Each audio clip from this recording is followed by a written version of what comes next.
वंदे मातरम को लेकर और सदन के सभी माननीय सदस्यों का हृदय से आभार व्यक्त करता हूं कि हमने इस महत्वपूर्ण अवसर पर एक सामूहिक चर्चा का रास्ता चुना है। जिस मंत्र ने, जिस जयघोष ने देश की आजादी के आंदोलन को ऊर्जा दी थी, प्रेरणा दी थी, त्याग और तपस्या का मार्ग दिखाया था,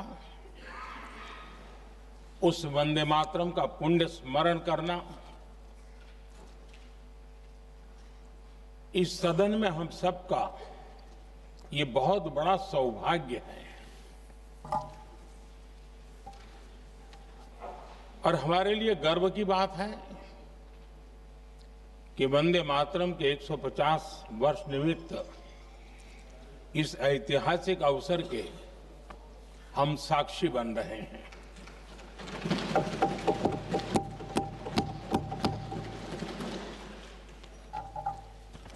एक ऐसा कालखंड जो हमारे सामने इतिहास की अनगिनत घटनाओं को अपने सामने लेकर के आता है। ये चर्चा सदन की प्रतिबद्धता को तो प्रकट करेगी, लेकिन आने वाली पीढ़ियों के लिए भी, दर पीढ़ी के लिए भी ये शिक्षा का कारण बन सकती है अगर हम सब मिलकर के इसका सदुपयोग करें तो। आदरणीय अध्यक्ष जी, एक ऐसा कालखंड है जब इतिहास के कई प्रेरक अध्याय फिर से हमारे सामने उजागर हुए हैं।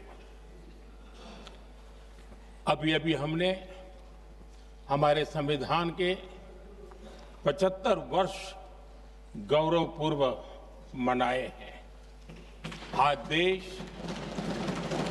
सरदार वल्लभ भाई पटेल की और भगवान बिरसा मुंडा की 150वीं जयंती भी मना रहा है। और अभी अभी हमने गुरु तेग बहादुर के 350वां बलिदान दिवस भी मनाया। और आज हम वंदे मातरम की 150 वर्ष निमित्त सदन की एक सामूहिक ऊर्जा को, उसकी अनुभूति करने का प्रयास कर रहे हैं। वंदे मातरम 150 वर्ष की यात्रा अनेक पड़ावों से गुजरी है, लेकिन आदरणीय अध्यक्ष जी, वंदे मातरम का जब 50 वर्ष हुए तब देश गुलामी में जीने के लिए मजबूर था। और वंदे मातरम के 100 साल हुए तब देश आपातकाल की जंजीरों में जकड़ा हुआ था।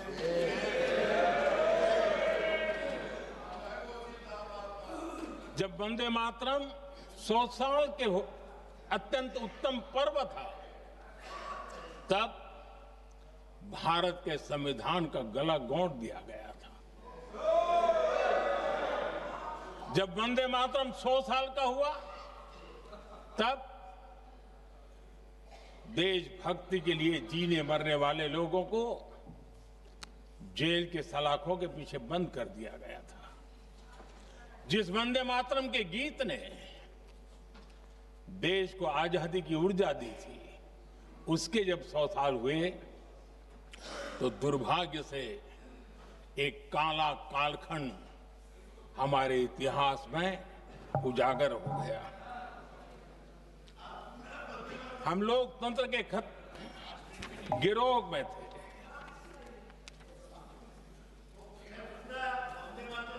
आदरणीय अध्यक्ष जी, 150 वर्ष उस महान अध्याय को, उस गौरव को पुनः स्थापित करने का अवसर है और मैं मानता हूं सदन ने भी और देश ने भी इस अवसर को जाने नहीं देना चाहिए। यही वंदे मातरम है जिसने 1947 में देश को आजादी दिलाई। स्वतंत्रता संग्राम का भावात्मक नेतृत्व इस वंदे मातरम के जयघोष में था। आदरणीय अध्यक्ष जी, आपके समक्ष आज जब मैं वंदे मातरम 150 निमित्त चर्चा के लिए आरंभ करने खड़ा हुआ हूं, यहां कोई पक्ष प्रतिपक्ष नहीं है, क्योंकि हम सब यहां जो बैठे हैं एक्चुअली हमारे लिए रण स्वीकार करने का अवसर है कि जिस वंदे मातरम के कारण लक्षावधि लोग आजादी का आंदोलन चला रहे थे और उसी का परिणाम है कि आज हम सब यहां बैठे हैं। और इसलिए हम सभी सांसदों के लिए, हम सभी जनप्रतिनिधियों के लिए वंदे मातरम के रण स्वीकार करने का ये पावन पर्व है।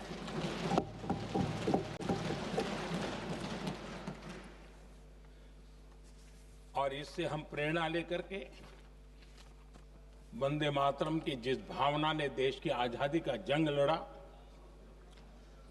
उत्तर दक्षिण पूर्व पश्चिम पूरा देश एक स्वर से वंदे मातरम बोल के आगे बढ़ा। फिर से एक बार अवसर है कि आओ हम सब मिल के चले, देश को साथ लेके चले। आजादी के दीवानों ने जो सपने देखे थे उन सपनों को पूरा करने के लिए वंदे मातरम 150 हम सबकी प्रेरणा बने, हम सबकी ऊर्जा बने और देश आत्मनिर्भर बने। 2047 में विकसित भारत बना करके हम रहे, इस संकल्प को दोहराने के लिए ये वंदे मातरम हमारे लिए एक बहुत बड़ा अवसर है।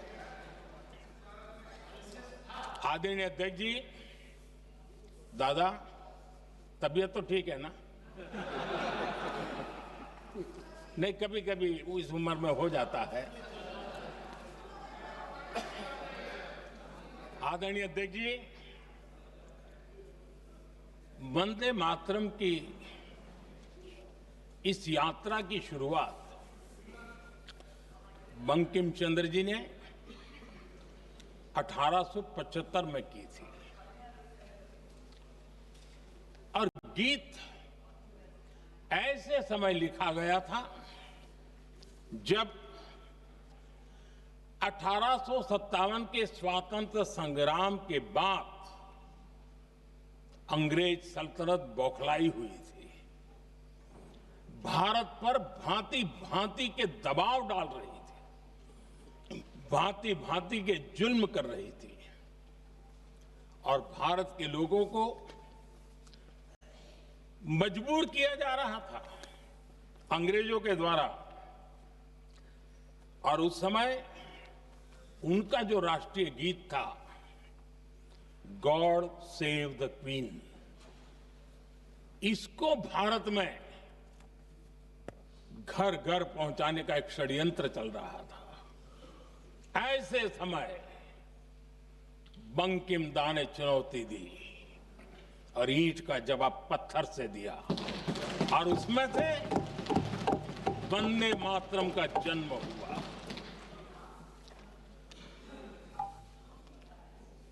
इसके कुछ वर्ष बाद 1882 में जब उन्होंने आनंद मठ लिखा तो इस गीत का उसमें समावेश किया गया। आदरणीय अध्यक्ष जी,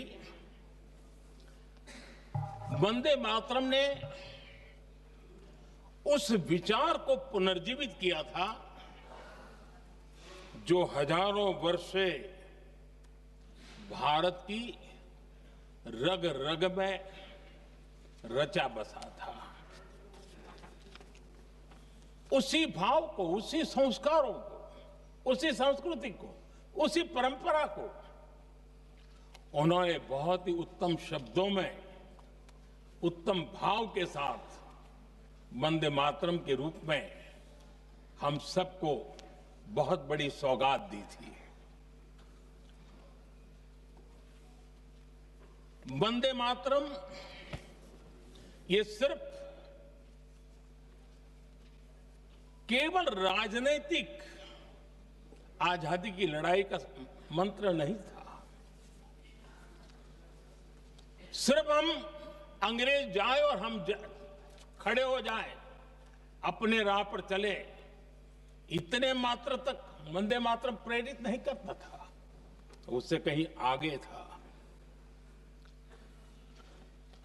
आजादी की लड़ाई इस मातृभूमि को मुक्त कराने का भी जंग था।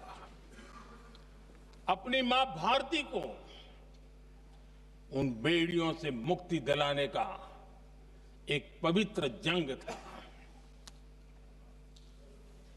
और वंदे मातरम की पृष्ठभूमि हम देखें, उसके संस्कार सरिता देखें, तो हमारे यहां वेद काल से एक बात बार बार हमारे सामने आई है। जब वंदे मातरम कहते हैं तो वही वेद काल की बात हमें याद आती है। वेद काल से कहा गया है, माता भूमि ही पुत्रो अहम पृथिव्याः, अर्थात ये भूमि मेरी माता है और मैं पृथ्वी का पुत्र हूं। आदरणीय अध्यक्ष जी, यही वो विचार है जिसको प्रभु श्री राम ने भी लंका के वैभव को छोड़ते हुए कहा था, जननी जन्मभूमिश्च स्वर्गादपि गरीयसी।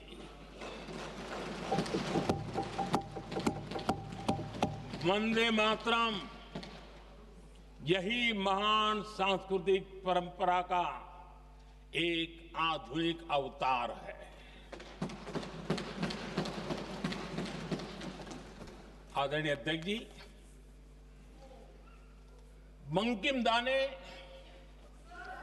जब वंदे मातरम की रचना की तो स्वाभाविक ही वो स्वतंत्रता आंदोलन का स्वर बन गया। पूरब से पश्चिम, उत्तर से दक्षिण, वंदे मातरम हर भारतीय का संकल्प बन गया। इसलिए वंदे मातरम की स्तुति में लिखा गया था, मातृभूमि स्वतंत्रता की वेदिका पर मदोमय, मातृभूमि स्वतंत्रता की वेदिका पर मोदमय, स्वार्थ का बलिदान है यह शब्द है वंदे मातरम। है सजीवन मंत्र भी, यह विश्व विजयी मंत्र भी, शक्ति का आह्वान है यह शब्द वंदे मातरम।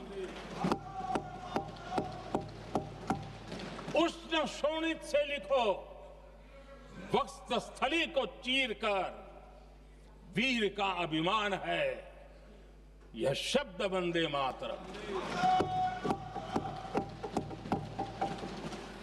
आदरणीय अध्यक्ष जी, कुछ दिन पूर्व जब वंदे मातरम 150 का आरंभ हो रहा था तो मैंने उस आयोजन में कहा था,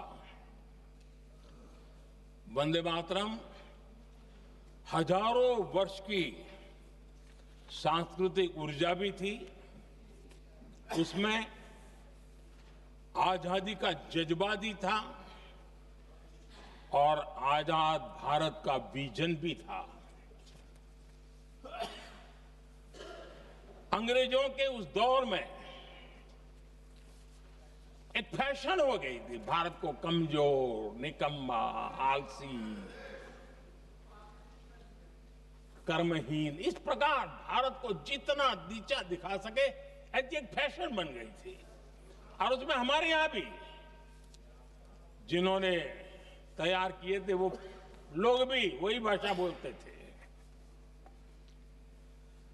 तब बंकिमदा ने उस हीन भावना को भी झकझोरने के लिए और सामर्थ्य का परिचय कराने के लिए वंदे मातरम के भारत के सामर्थ्यशाली स्वरूप को प्रकट करते हुए आपने लिखा था, तम ही दुर्गा दश प्रहरण धारिणी, कमला कमल दल बिहारिणी, वाणी विद्या दायिनी, नमामि त्वाम नमामि कमलाम, अमलाम अतुलाम, सुजलाम सुफलाम, मातरम वंदे मातरम।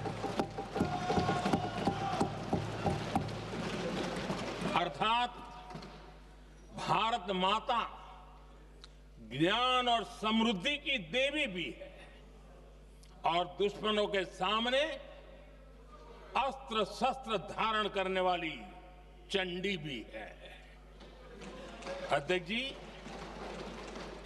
ये शब्द, ये भाव, ये प्रेरणा गुलामी की हताशा में हम भारतीयों को हौसला देने वाले थे। इन वाक्यों ने तब करोड़ों देशवासियों को यह एहसास कराया कि लड़ाई किसी जमीन के टुकड़े के लिए नहीं है। ये लड़ाई सिर्फ सत्ता के सिंहासन को कब्जा करने के लिए नहीं है। ये गुलामी की बेड़ियों को मुक्त कर हजारों साल की महान जो परंपराएं थी, महान संस्कृति, जो गौरवपूर्ण इतिहास था, उसको फिर से पुनर्जन्म कराने का संकल्प इसमें था।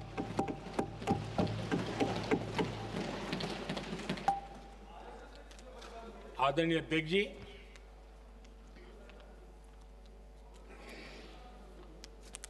वंदे मातरम, इसका जो जन जन से जुड़ाव था,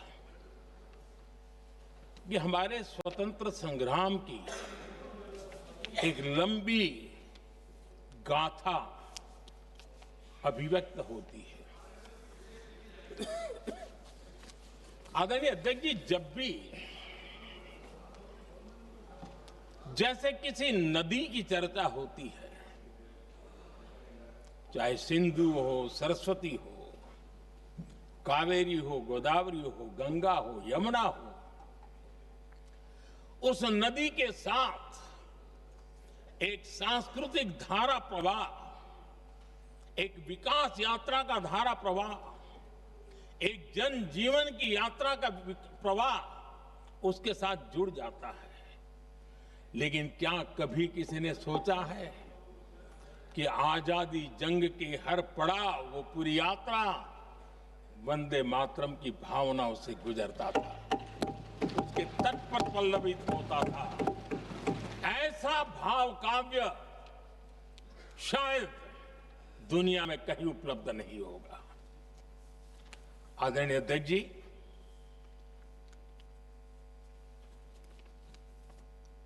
अंग्रेज समझ चुके थे कि 1857 के बाद लंबे समय तक भारत में टिकना उनके लिए मुश्किल लग रहा था। और जिस प्रकार से वो अपने सपने लेकर के आए थे, तब उनको लगा कि जब तक भारत को बांटेंगे नहीं, जब तक भारत को टुकड़ों में नहीं बांटेंगे, भारत में ही लोगों को एक दूसरे से लड़ाएंगे नहीं, तब तक यहां राज करना मुश्किल है। और अंग्रेजों ने बांटो और राज करो इस रास्ते को चुना और उन्होंने बंगाल को इसकी प्रयोगशाला बनाया, क्योंकि अंग्रेज भी जानते थे वो एक वक्त था जब बंगाल का बौद्धिक सामर्थ्य देश को दिशा देता था, देश को ताकत देता था, देश को प्रेरणा देता था। और इसलिए अंग्रेज भी चाहते थे कि बंगाल का ये जो सामर्थ्य है वो पूरे देश की शक्ति का एक प्रकार से केंद्र बिंदु है। और इसलिए अंग्रेजों ने सबसे पहले बंगाल के टुकड़े करने की दिशा में काम किया और अंग्रेजों का मानना था कि एक बार बंगाल टूट गया तो ये देश भी टूट जाएगा और वो यावत चंद्र दिवाकरो राज करते रहेंगे, ये इनकी सोच थी। 1905 में अंग्रेजों ने बंगाल का विभाजन किया, लेकिन जब अंग्रेजों ने 1905 में ये पाप किया तो वंदे मातरम चट्टान की तरह खड़ा रहा। बंगाल की एकता के लिए वंदे मातरम गली गली का नाद बन गया था और वही नारा प्रेरणा देता था। अंग्रेजों ने बंगाल विभाजन के साथ ही भारत को कमजोर करने के बीच और अधिक बोने की दिशा पकड़ ली थी, लेकिन वंदे मातरम एक स्वर एक सूत्र के रूप में अंग्रेजों के लिए चुनौती बनता गया और देश के लिए चट्टान बनता गया। आदरणीय अध्यक्ष जी, बंगाल का विभाजन तो हुआ, लेकिन एक बहुत बड़ा स्वदेशी आंदोलन खड़ा हुआ और तब वंदे मातरम हर तरफ गूंज रहा था। अंग्रेज समझ गए थे कि बंगाल की धरती से निकला बंकिम दा का ये भाव सूत्र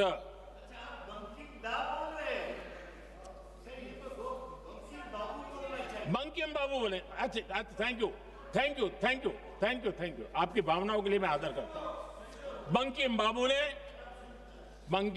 ने थैंक यू दादा, थैंक यू। हाँ, आपको तो दादा कह सकता हूं ना, वरना उसमें भी आपको इतराज हो जाएगा। बंकिम बाबू ने ये जो भाव विश्व तैयार किया था, उनके भाव गीत के द्वारा उन्होंने अंग्रेजों को हिला दिया और अंग्रेजों ने देखिए कितनी कमजोरी होगी और इस गीत की ताकत कितनी होगी। अंग्रेजों ने उसको कानूनी रूप से प्रतिबंध लगाने के लिए मजबूर होना पड़ा था। गाने पर सजा, छापने पर सजा, इतना ही नहीं, वंदे मातरम शब्द बोलने पर भी सजा। इतने कठोर कानून लागू कर दिए गए थे। हमारे देश की आजादी के आंदोलन में सैकड़ों महिलाओं ने नेतृत्व किया, लक्षावधि महिलाओं ने योगदान दिया। एक घटना का मैं जिक्र करना चाहता हूं।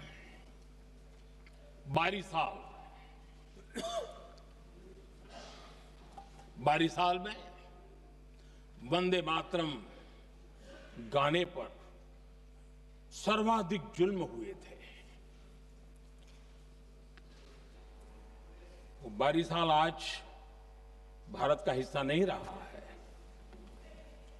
और उस समय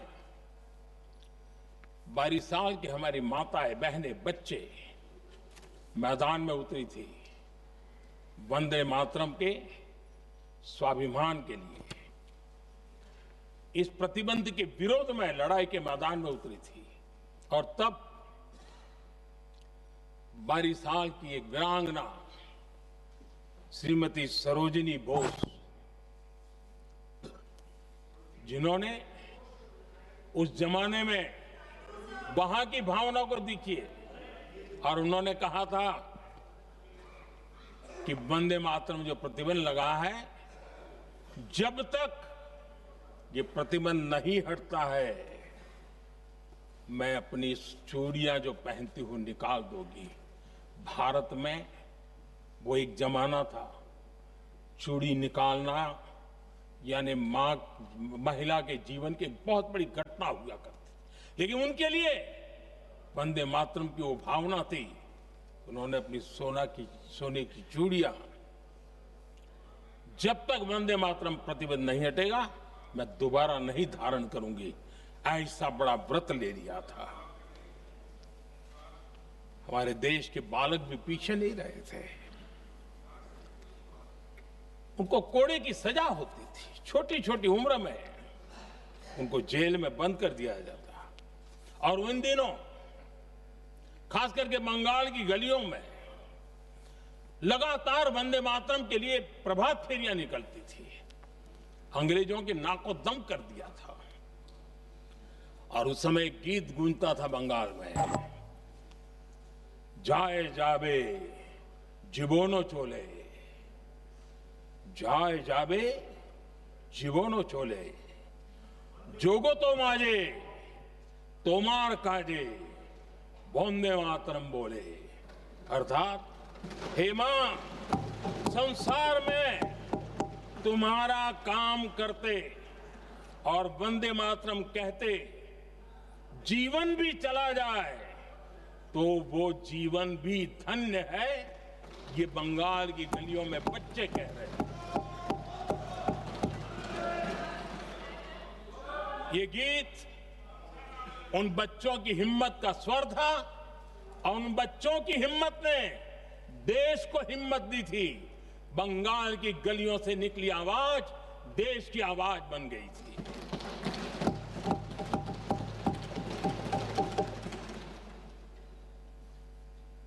उन्नीस 1905 में फरीदपुर के गांव में बहुत छोटी छोटी उम्र के बच्चे जब वंदे मातरम के नारे लगा रहे थे, अंग्रेजों ने बेरहमी से उन पर कोड़े मारे थे।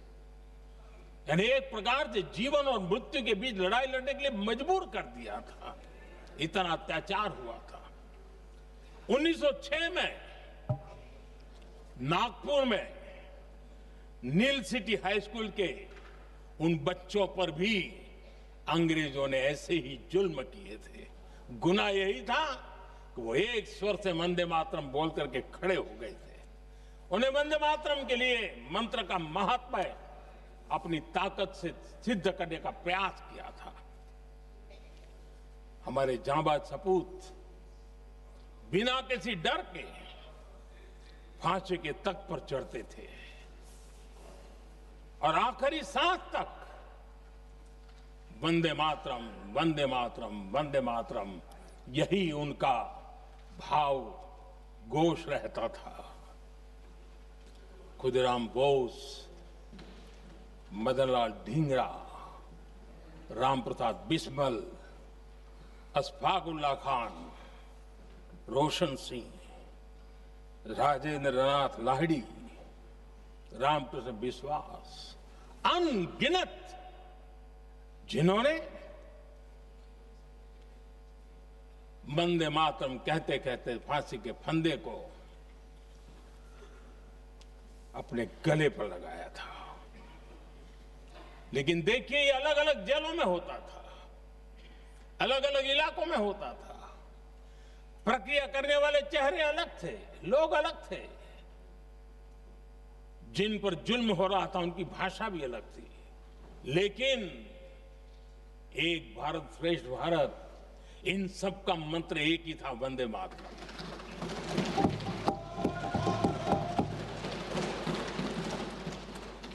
चटगांव की स्वराज क्रांति, जिन युवाओं ने अंग्रेजों को चुनौती दी, वे भी इतिहास के चमकते हुए नाम है। हरगोपाल बाग, पुलिन विकास घोष, त्रिपुर सेन, इन सब ने देश के लिए अपना बलिदान दिया। मास्टर सूर्यसेन को 1934 में जब फांसी दी गई, तब उन्होंने अपने साथियों को एक पत्र लिखा और पत्र में एक ही शब्द की गूंज थी और वो शब्द था वंदे मातरम।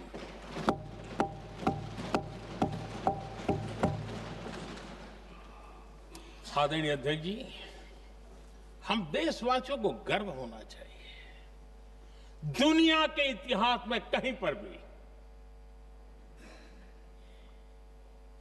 ऐसा कोई काव्य नहीं हो सकता, ऐसा कोई भावगीत नहीं हो सकता जो सदियों तक एक लक्ष्य के लिए कोटि कोटि जनों को प्रेरित करता हो और जीवन आहूत करने के लिए निकल पड़ते हो। दुनिया में ऐसा कोई भावगीत नहीं हो सकता जो वंदे मातरम। पूरे विश्व को पता होना चाहिए कि गुलामी के कालखंड में भी ऐसे लोग हमारे यहां पैदा होते थे जो इस प्रकार के भावगीत की रचना कर सकते थे। ये विश्व के लिए अजूबा है, हमें गर्व से कहना चाहिए, तब दुनिया भी मानना शुरू करेगी। ये हमारी स्वतंत्रता का मंत्र था, ये बलिदान का मंत्र था, ये ऊर्जा का मंत्र था, ये सात्विकता का मंत्र था, ये समर्पण का मंत्र था, ये त्याग और तपस्या का मंत्र था, संकटों को सहने का सामर्थ्य देने का ये मंत्र था, और वो मंत्र वंदे मातरम था। और इसलिए गुरुदेव रविंद्रनाथ टैगोर ने लिखा था, उन्होंने लिखा था, एकी सूत्रे बांधी आछी सोहोस्टोटी मौन, एक ही कार्य सौंपी आछी सहस्त्रो जीवन, वंदे मातरम। अर्थात एक सूत्र में बंधे हुए सहस्त्र मन, एक ही कार्य में अर्पित सहस्त्र जीवन, वंदे मातरम। ये रविंद्रनाथ टैगोर जी ने लिखा।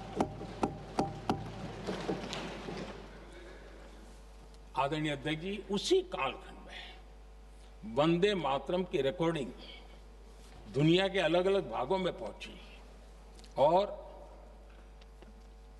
लंदन में जो क्रांतिकारियों की एक प्रकार से तीर्थ भूमि बन गया था, वो लंदन का इंडिया हाउस, वीर सावरकर जी ने वहां वंदे मातरम गीत, और वहां ये गीत बार बार गूंजता था। देश के लिए जीने मरने वालों के लिए वो एक बहुत बड़ा प्रेरणा का अवसर रहता था। उसी समय बिपिन चंद्र पाल और महर्षि अरविंद घोष, उन्होंने अखबार निकाले, उस अखबार का नाम भी उन्होंने वंदे मातरम रखा। यानी डगर डगर पर अंग्रेजों की नींद हराम करने के लिए वंदे मातरम काफी हो जाता था, और इसलिए उन्होंने इस नाम रखा। अंग्रेजों ने अखबारों पर रोक लगा दी, तो मैडम भिकाजी कामा ने पेरिस में एक अखबार निकाला और उसका नाम उन्होंने वंदे मातरम रखा। आदरणीय अध्यक्ष जी, वंदे मातरम ने भारत को स्वावलंबन का रास्ता भी दिखाया। उस समय माचिस की डिबिया, मैच बॉक्स, वहां से लेकर के बड़े बड़े शिप, उस पर भी वंदे मातरम लिखने की परंपरा बनी और बाहरी कंपनियों को चुनौती देने का एक माध्यम बन गया, स्वदेशी का एक मंत्र बन गया। आजादी का मंत्र स्वदेशी के मंत्र की तरफ विस्तार होता गया। आदरणीय अध्यक्ष जी, मैं एक और घटना का जिक्र भी करना चाहता हूं। 1907 में जब वीओ चिदम्बरम पिल्लाई उन्होंने स्वदेशी कंपनी का जहाज बना तो उस पर भी लिखा था वंदे मातरम।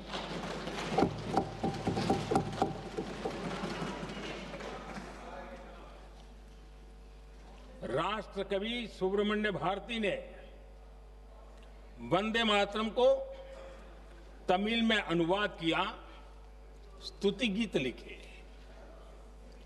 उनके कई तमिल देशभक्ति गीतों में वंदे मातरम की श्रद्धा साफ साफ नजर आती है।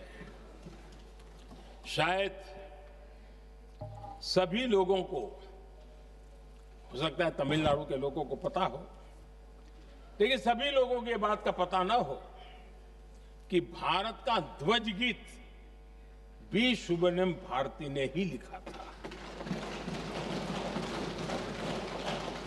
उस ध्वज गीत का वर्णन जिस पर वंदे मातरम लिखा हुआ था, तमिल में इस ध्वज गीत का शीर्षक था ताइन माणी कोडी पारीर, तालंदु पणिंदु पुलहिंद्रु वारीर। अर्थात देश प्रेमियों, दर्शन कर लो, सविनय अभिनंदन कर लो, मेरी मां की दिव्य ध्वजा का वंदन कर लो।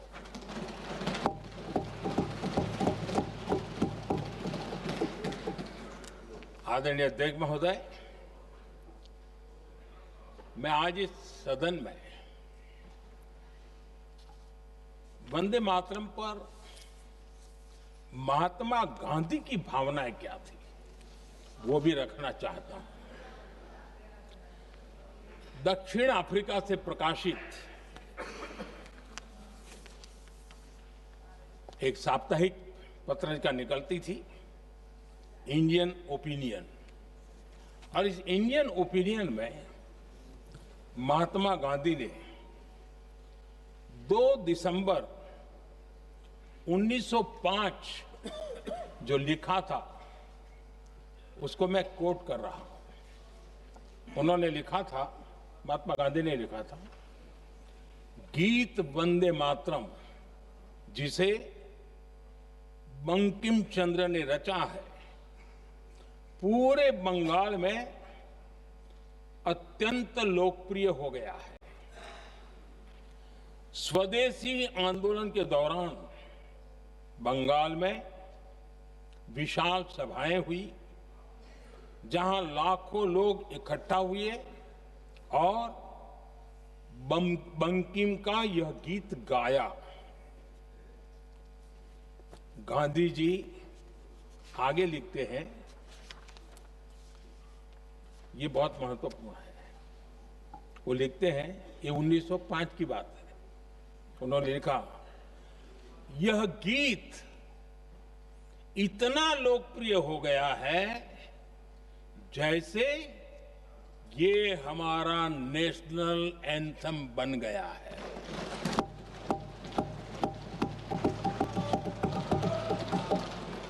इसकी भावनाएं महान है और यह अन्य राष्ट्रों के गीतों से अधिक मधुर है। इसका एकमात्र उद्देश्य हम में देशभक्ति की भावना जगाना है। यह भारत को मां के रूप में देखता है और उसकी स्तुति करता है। अध्यक्ष जी, जो वंदे मातरम 1905 में महात्मा गांधी को नेशनल एंथम के रूप में दिखता था, देश के हर कोने में, हर व्यक्ति के जीवन में जो भी देश के लिए जीता जानता, देश के लिए जागता था, उन सब के लिए वंदे मातरम की ताकत बहुत बड़ी थी। वंदे मातरम इतना महान था, जिसकी भावना इतनी महान थी,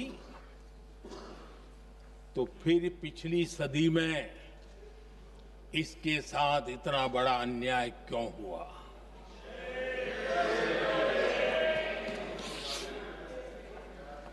वंदे मातरम के साथ विश्वासघात क्यों हुआ?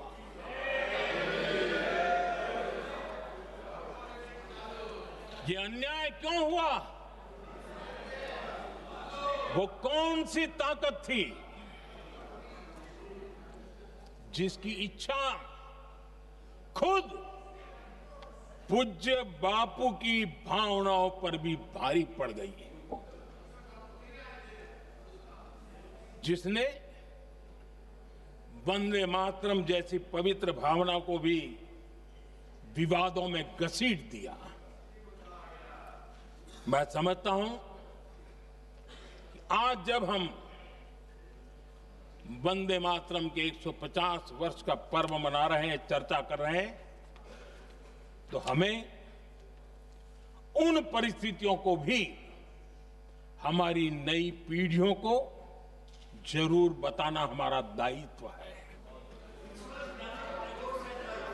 जिससे के वजह से वंदे मातरम के साथ विश्वासघात किया गया। वंदे मातरम के प्रति मुस्लिम लीग की विरोध की राजनीति तेज होती जा रही थी। मोहम्मद अली जिन्ना ने लखनऊ से 15 अक्टूबर 1937 को वंदे मातरम के विरुद्ध का नारा बुलंद किया। फिर कांग्रेस के तत्कालीन अध्यक्ष जवाहरलाल नेहरू को अपना सिंहासन डोलता दिखा। बजाय कि नेहरू जी मुस्लिम लीग के आधारहीन बयानों को तगड़ा जवाब देते, करारा जवाब देते, मुस्लिम लीग के बयानों की निंदा करते,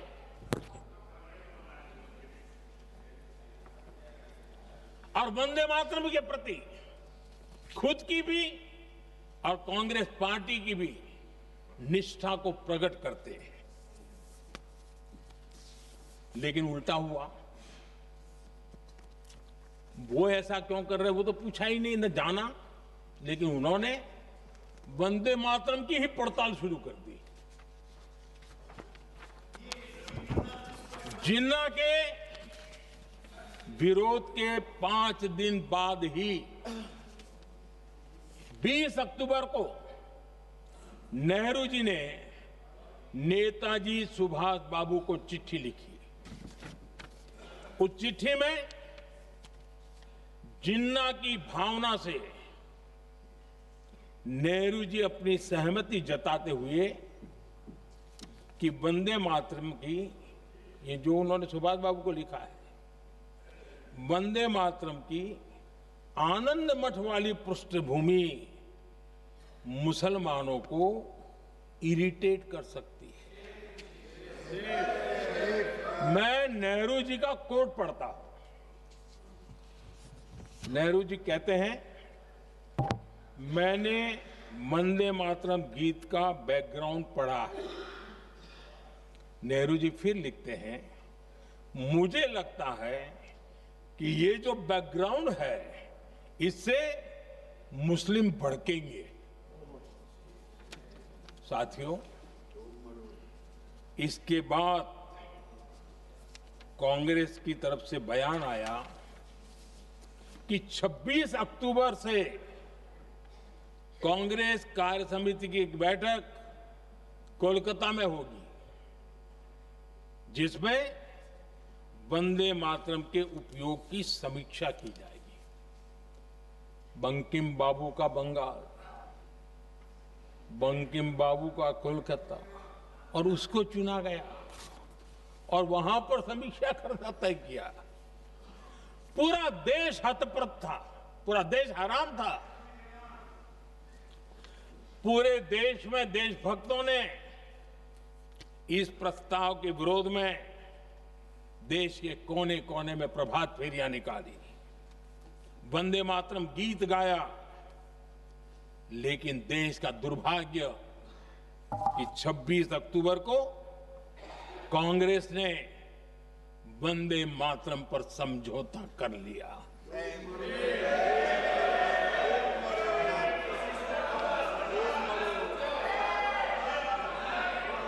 वंदे मातरम के टुकड़े करने के फैसले में, वंदे मातरम के टुकड़े कर दिए। उस फैसले के पीछे नकाब ये पहना गया, चोला ये पहना गया। ये तो सामाजिक सद्भाव का काम है। लेकिन इतिहास इस बात का गवाह है कि कांग्रेस ने मुस्लिम लीग के सामने घुटने टेक दिए और मुस्लिम लीग के दबाव में किया।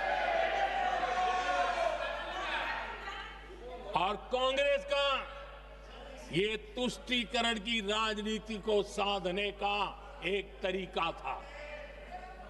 आदरणीय अध्यक्ष जी, तुष्टीकरण की राजनीति के दबाव में कांग्रेस वंदे मातरम के बंटवारे के लिए झुकी। इसलिए कांग्रेस को एक दिन भारत के बंटवारे के लिए झुकना पड़ा।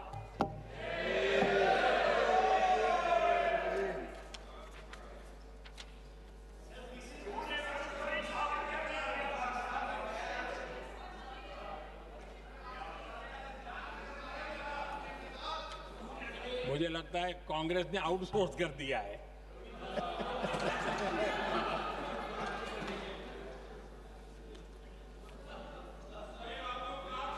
दुर्भाग्य से कांग्रेस की नीतियां वैसी की वैसी थी है। और इतना ही नहीं, आईएनसी चलते चलते एमएमसी हो गया है।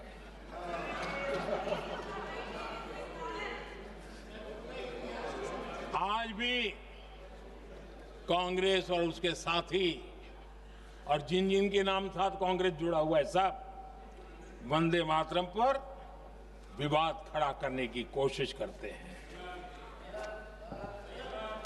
आदरणीय अध्यक्ष महोदय, किसी भी राष्ट्र का चरित्र, उसकी जीवटता, उसके अच्छे कालखंड से ज्यादा जब चुनौतियों का कालखंड होता है, जब संकटों का कालखंड होता है, तब प्रकट होती है, उजागर होती है और सच्चे अर्थ में कसौटी से कसी जाती है। जब कसौटी का काल आता है, तब ही ये सिद्ध होता है कि हम कितने दृढ़ हैं, कितने सशक्त हैं, कितने सामर्थ्यवान हैं। 1947 में देश आजाद होने के बाद देश की चुनौतियां बदली, देश की प्राथमिकताएं बदली, लेकिन देश का चरित्र, देश की जीवटता वही रही, वही प्रेरणा मिलती रही। भारत पर जब जब संकट आए, देश हर बार वंदे मातरम की भावना के साथ आगे बढ़ा।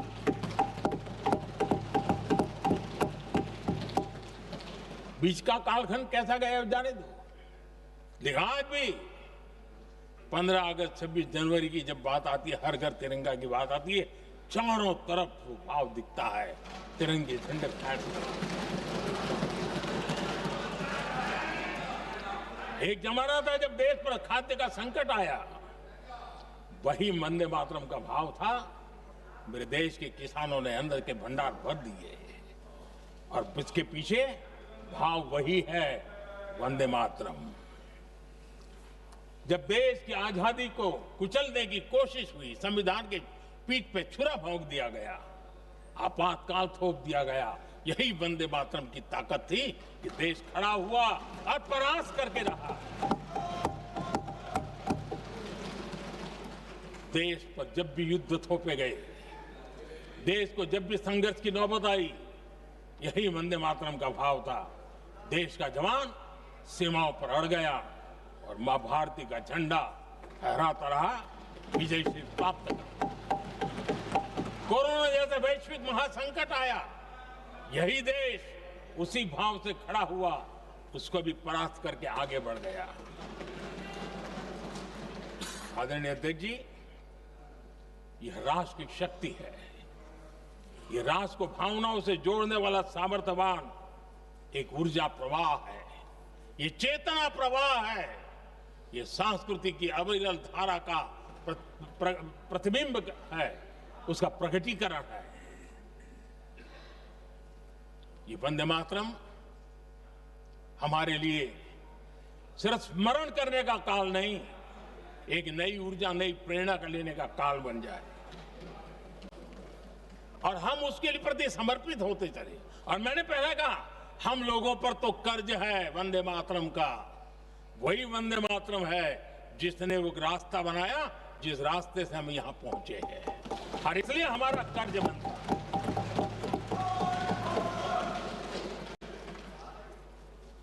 भारत हर चुनौतियों को पार करने में सामर्थ्य है। वंदे मातरम के भाव की वो ताकत है। वंदे मातरम ये सिर्फ गीत या भावगीत नहीं, ये हमारे लिए प्रेरणा है, राष्ट्र के प्रति कर्तव्यों के लिए हमें झकझोरने वाला काम है, और इसलिए हमें निरंतर इसको करते रहना होगा। हम आत्मनिर्भर भारत का सपना लेकर के चल रहे हैं, इसको पूरा कर रहे हैं। वंदे मातरम हमारी प्रेरणा है। हम स्वदेशी आंदोलन को ताकत देना चाहते हैं।